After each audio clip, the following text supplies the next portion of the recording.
오늘 읽으신 하나님 말씀은 신약성경 요한복음 4장 19절부터 24절까지입니다.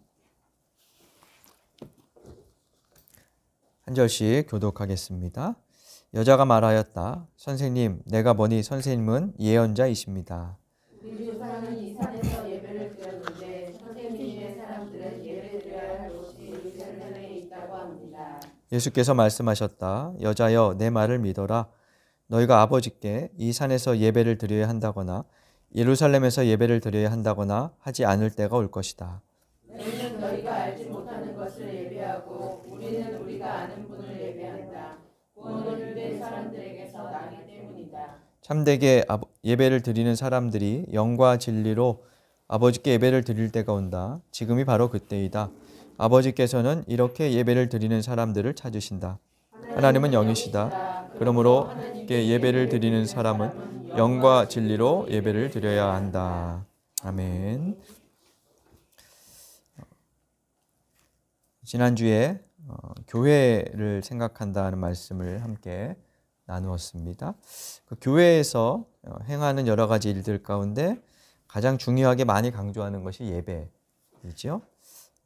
대부분의 교회는 주일 오후뿐 아니라 수요일과 금요일 그리고 매일 새벽 예배를 드립니다. 그 외에도 구역 예배나 여러 형태의 특별 예배도 있지요.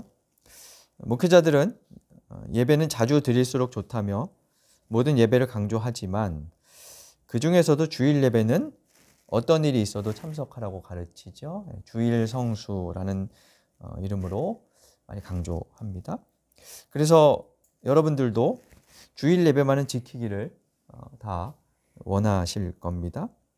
예배에 빠지면 교인으로서 해야 할 가장 기본적인 책임을 다하지 못한 것 같은 그런 생각을 할 때도 있고, 또 교회에서는 주일에 교회에서 시간을 얼마나 보냈느냐에 따라 그 사람의 신앙 수준이 결정되는 듯한, 그걸 가늠할 수 있는 듯한 분위기가 존재하기도 하지요. 그만큼 기독교가 예배를 중요하게 여기는 것이지만 또 한편으로는 예배가 자주 있다 보니까 습관적으로 참석하는 그런 것도 우리가 무시할 수가 없을 것 같아요. 1년에 한 번 드리면 어떨까요? 그러면 더 막 관심을 가지고 올까? 그건 잘 모르겠습니다. 그렇죠? 결과론적인 거니까. 하지만 하여튼 자주 드린다는 것, 그리고 뭔가 정해진 틀이 있다는 것이 형식화되기는 쉬운 것 같습니다. 저와 여러분, 우리의 예배는 어떤지 모르겠습니다. 오늘 우리 예배에 대해서 한번 생각을 해보겠습니다. 교회마다 약간의 차이는 있지만 일단 형식적인 면에서는 대부분의 교회가 비슷합니다. 예배의 부름으로 시작해서 찬송, 기도, 성경 봉독과 성시교독, 사도신경 고백, 또 설교와 헌금, 교회 소식을 전하고 축도하는 순서로 대부분의 예배가 진행이 되죠. 이런 예배 형태는 유대교의 회당 전승이 내려온 것입니다. 현재의 개신교, 기독교 예배는 유대교 회당 전승하고 예수님께서 제정하셨던 성만찬 전승이 하나로 결합된 형태인데요. 애초에 유대교는 예루살렘 성전에서 드리는 제사가 중심이었죠. 그런데 시대를 거치며 성전이 파괴되었고 또 재건되기도 했죠. 근데 그런 과정을 거치면서 성전 제사에 정기적으로 사람들이 참석하기가 어려워졌습니다. 그리고 성전은 예루살렘에 하나 있었는데 타 지역에 멀리 사는 사람들이 거기에 정기적으로 참석하는 것은 쉽지 않았죠. 특히나 바벨론에 포로로 잡혀갔던 이후로 회당으로부터, 그러니까 예루살렘으로부터 수천 킬로미터 떨어져 있었으니까 그곳에서 성전 예배에 간다는 것은 불가능했습니다. 그래서 바벨론 포로기 이후에는 여러 지역에 회당이 생겼습니다. 회당에 모여서 성경을 읽고 랍비의 가르침을 받는 그런 예배 형태가 퍼졌고, 예수님 당시에 이르러서는 예루살렘 성전 제사와 함께 지역별 회당 예배가 병행되고 있었죠. 회당에서는 짐승을 죽여 드리는 제사를 지낼 수가 없습니다. 그러니까 제사를 집례하는 제사장의 역할은 축소되고 성경을 읽고 해석해주는 랍비, 성경에는 뭐 율법 교사 이런 식으로 표현되어 있는 그런 지도자, 그들이 지도자가 되었고 거기에 전례 의식에 따르는 기도, 또 찬송, 시, 말씀을 중심으로 하는 그런 예배가 행해졌죠. 초기에 유대교로부터 분리된 기독교는 안식일 대신 예수님의 부활을 경축하는 주일의 예배를 드렸습니다. 안식일과 주일을 병행하다가 차츰 주일로, 오늘의 일요일로 그렇게 예배가 시간이 옮겨져 갔고요. 그러면서도 그러니까 시간은 바꾸었지만 기도나 성경 봉독, 설교나 찬송 같은 회당 예배의 요소들은 가지고 왔어요. 뭐 그렇겠죠. 교회 이렇게 뭐가 바뀐다고 해서 갑자기 뭐 새로운 것을 창조해낼 수는 없거든요. 그래서 그 형태를 그대로 가지고 오면서 나름대로 조금씩 변형시키는 방식으로 진행이 되었겠죠. 거기에 더해서 예수님께서 제자들과 마지막 식사를 하시면서 나누었던 종교의식, 성만찬이라고 하는 것이 예배 안에 자리를 잡게 되었어요. 이 두 요소를 압축하면 말씀의 예전과 성찬의 예전 이런 식으로 이제 부르는데요. 두 가지 중에 개신교회는 무엇이 강조될까요? 지금 저희가 드리는 여러분들이 그동안 경험했던 개신교회들의 예배 형태는 주로 말씀의 예전이 강조되고요. 카톨릭의 미사 혹은 성공회 같은 쪽은 성찬 예식이 많이 강조가 되어 왔습니다. 그래서 지금 개신교회에서 예배 회복을 이제 주장하는 분들, 많이 강조하는 분들은 성찬 예식을 매주 하거나 혹은 지금보다는 더 자주 해야 한다라고 하는 분들도 있고 또 실제로 그렇게 하는 분들도 있지요. 근데 이것은 이제 좀 작은 규모라 가능하고 교회가 커서 뭐 수백 명이 되면 매주 성찬식 하는 것만 해도 시간이 꽤 필요해서 현실적으로는 좀 불가능하지 않냐 뭐 그런 이야기들도 있습니다. 아무튼 그 두 요소가 균형을 이루는 예배 형식이 필요한 것은 사실인데 저도 그렇고 대부분의 개신교회는 방금 말씀드렸다시피 설교 비중이 지나치게 커졌습니다. 그 이유는 종교개혁자들이 개혁을 하면서 당시에 형식화된 카톨릭의 미사, 거기엔 좀 굉장한 많은 요소들이, 예식적인 요소들이 들어있죠. 근데 그게 다 좀 형식화되었다. 뭐 이렇게 보면서 그런 예식들을 축소하고 성서와 하나님의 말씀을 강조하는 전통에서 비롯되었어요. 그래서 뭐 설교단을 높인다든지 뭐 이런 식으로 말씀의 권위를 강조했지요. 그런 전통이 오늘날 개신교회에 내려온 것인데 문제는 설교 비중이 지나치게 커져서 설교만 들으면 예배를 다 드린 것처럼 생각을 하거나 그래서 예배 시작할 때 안 오고 설교 전에만 오면 예배 안 늦었다 뭐 이렇게 생각하거나 혹은 설교권을 가진 목회자들이 지나치게 권력을 독점하거나 그래서 중세의 종교 권력을 독점했던 사제들의 모습과 다르지 않게 되었다는 점은 부정적인 결과라고 할 수 있습니다. 아무튼 우리는 매주일 이렇게 예배를 드립니다. 그럼 예배가 뭘까요? 예배는 격식을 갖추어 예를 올린다, 뭐 경배한다, 뭐 이런 뜻일 텐데 히브리어로는 섬긴다, 엎드린다 하는 뜻이고요. 헬라어로도 받들어 섬긴다, 뭐 경배한다라는 의미가 들어 있습니다. 이것은 모두 종이 주인을 섬길 때 사용되는 단어들입니다. 종들은 무릎을 꿇어 주인의 발에 입맞춤으로 경배하거나 아니면 아예 땅바닥에 엎드립니다. 주인 앞에 엎드려 주인의 권위를 존중하고 높이는 것이죠. 종들이 주인에게 엎드리는 순간 그들은 사라집니다. 그들의 몸도 인격도 보이지 않고 오직 주인만 보입니다. 우리가 하나님께 드리는 예배 역시 이처럼 예배자, 경배자는 없어지고 하나님만 드러나시게 하는 행위라고 할 수 있습니다. 한편으로 영어로는 예배를 워십이라고 하지요. 워십은 가치라는 의미의 워스와 신분을 뜻하는 십이라는 단어의 합성어인데요. 최상의 존경과 권위를 그것을 받을 만한 가치가 있는 존재에게 드리는 행위. 그에 합당한 가치를 드린다. 뭐 이런 의미가 담겨 있습니다. 한마디로 예배는 하나님께 최상의 가치를 돌려드리는 것입니다. 우리가 찬송가 64장에서 또 68장에서 오늘 부른 찬송을 보면 그분이 대주제이시고 주관자이시다. 뭐 이런 고백들을 하는데요. 그에 합당한 가치를 드리는 것. 명품을 보고 이거 명품이네 하고 알아봐주고 그 가치를 인정해주는 것처럼 하나님의 존재를 알고 하나님의 존재를 알아봐드리고 깨닫고 그에 합당한 가치를 올려드리는 것. 그게 예배입니다. 히브리어나 헬라어 개념이든 아니면 영어 개념이든 단어의 의미로 볼 때 예배는 하나님께 최고의 가치를 드리며 봉사하는 우리 인간의 의식적인 행위입니다. 예배가 인간의 생명의 근원이신 하나님께 드리는 존경, 경외, 헌신이라는 점에서 기본적으로 그 방향은 어디로 향해야 될까요? 하나님께로 향하는 것입니다. 예배의 방향은 하나님께로 향하는 것이지 우리 인간에게로 향해 있는 것은 아닙니다. 바꿔 말하면 예배는 우리가 무엇을 받기 위한 시간이 아니라 피조물인 우리가 하나님을 높이고 경배하는 행위라는 겁니다. 그래서 예배에 은혜와 감동도 있어야겠지만 사실 예배의 1차적인 목적은 내가 고민하는 현실의 문제를 해결받거나 심리적으로 감동받는 것에 있지는 않다는 거예요.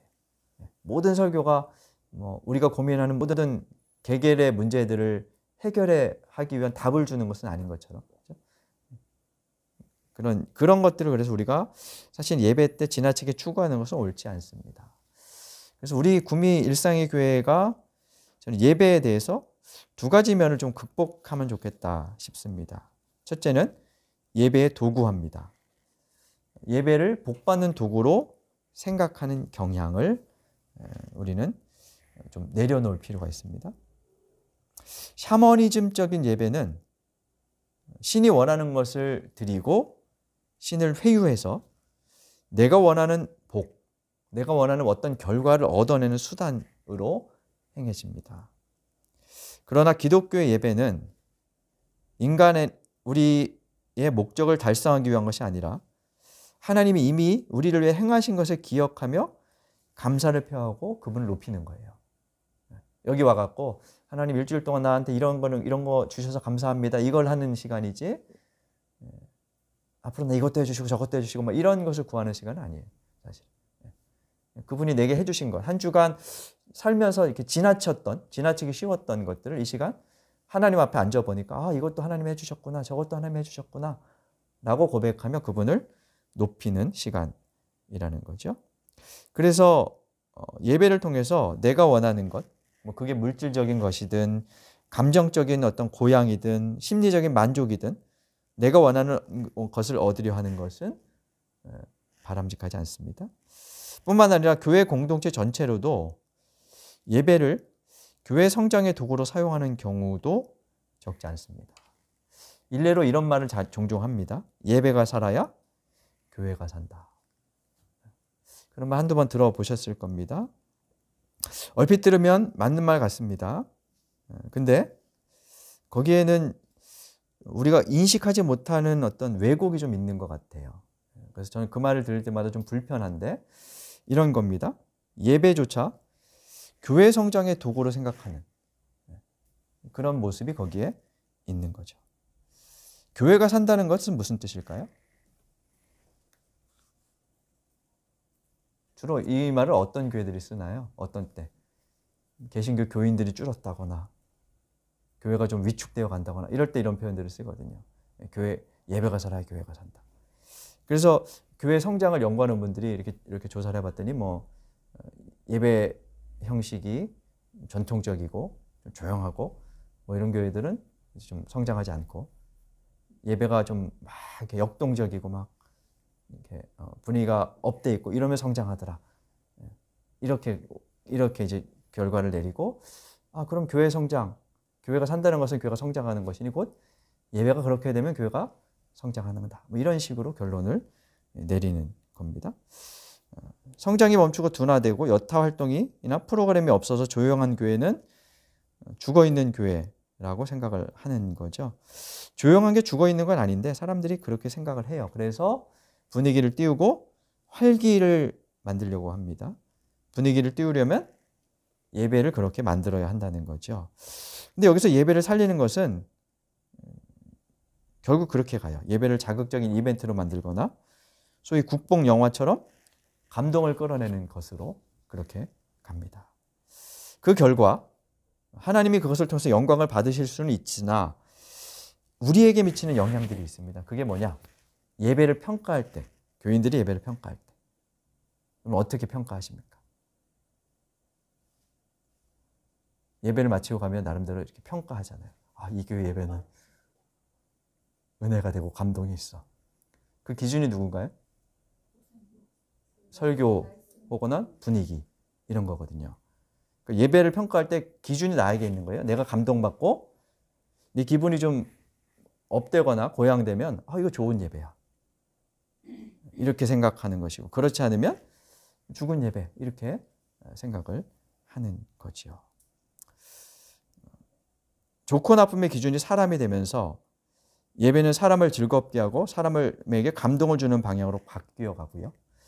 목회자들이 거기에서 자유로울 수가 없어요.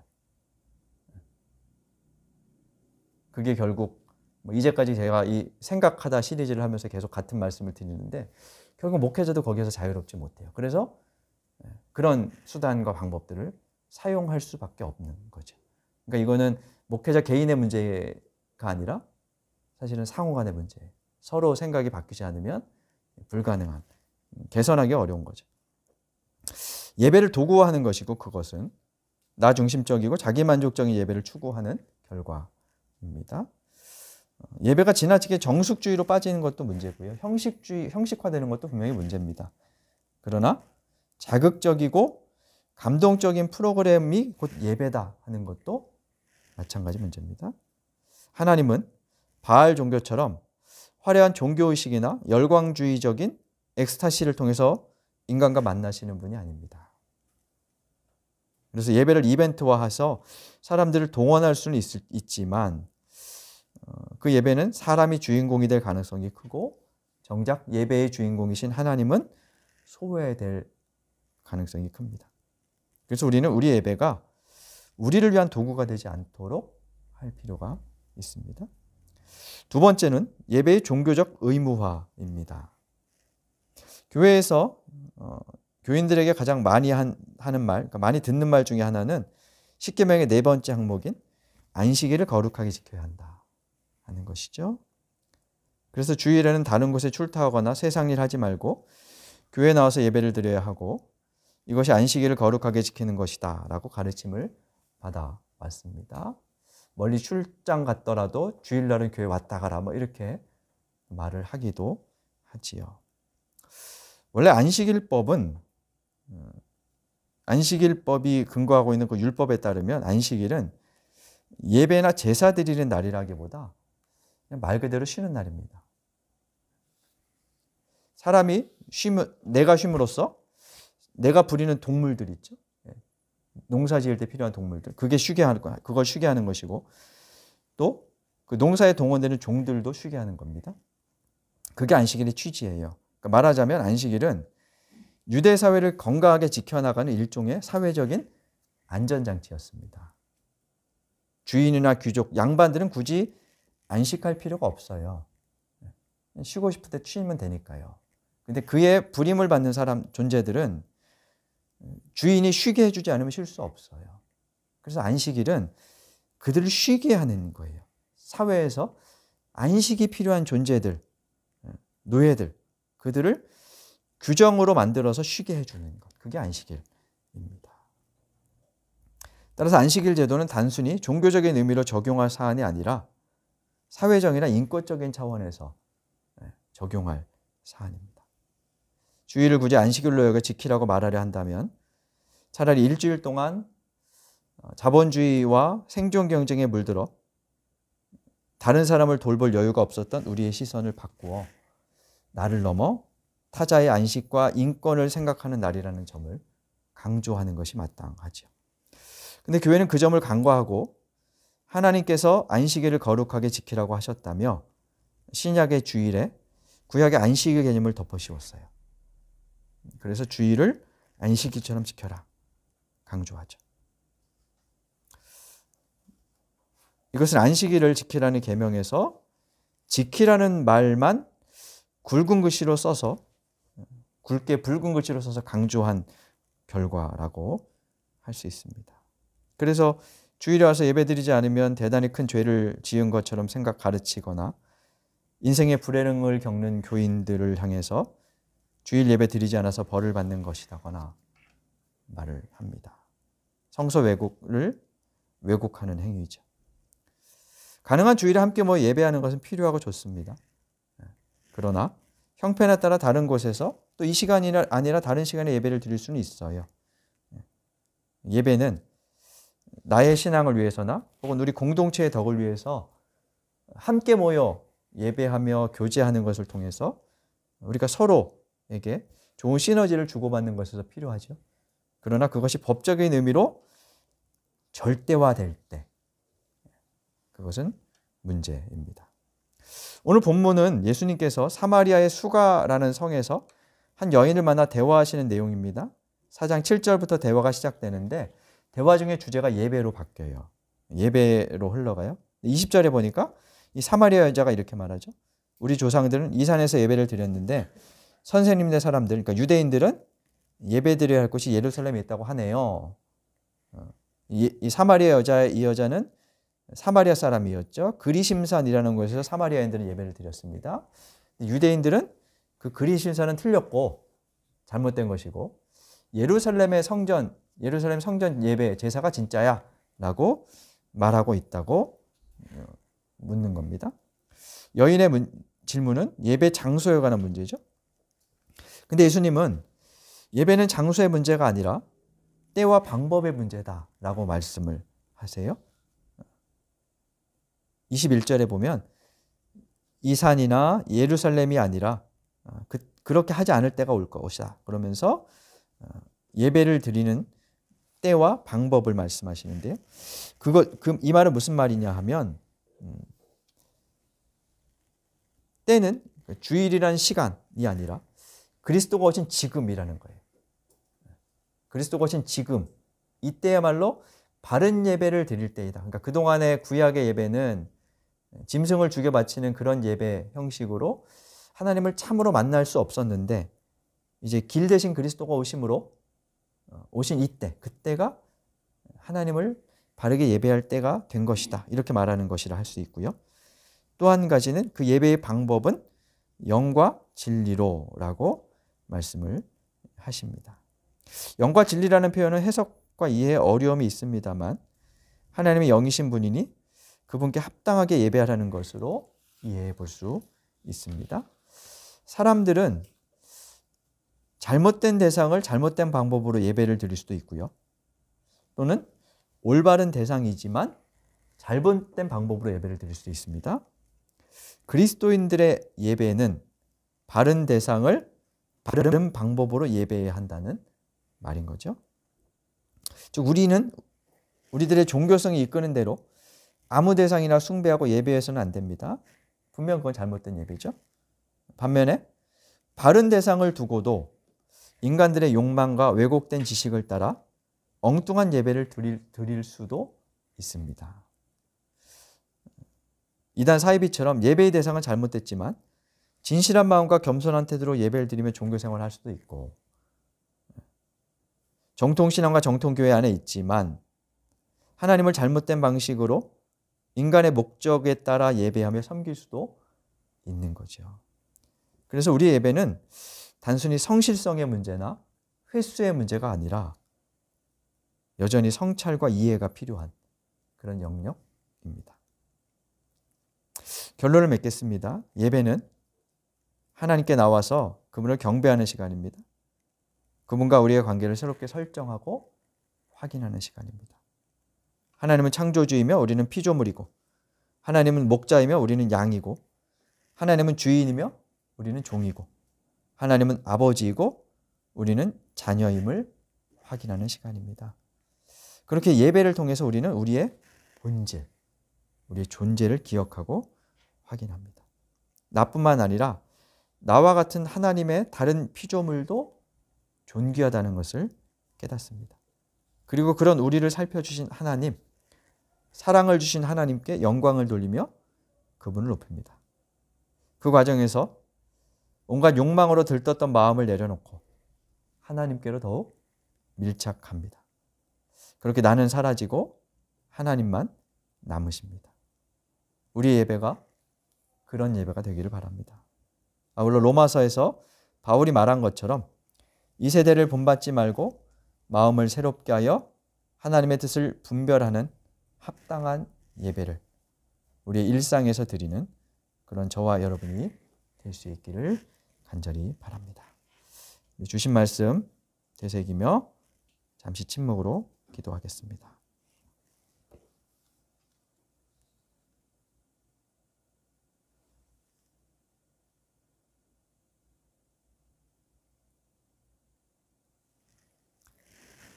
하나님, 저희가 오늘도 함께 모여 예배합니다.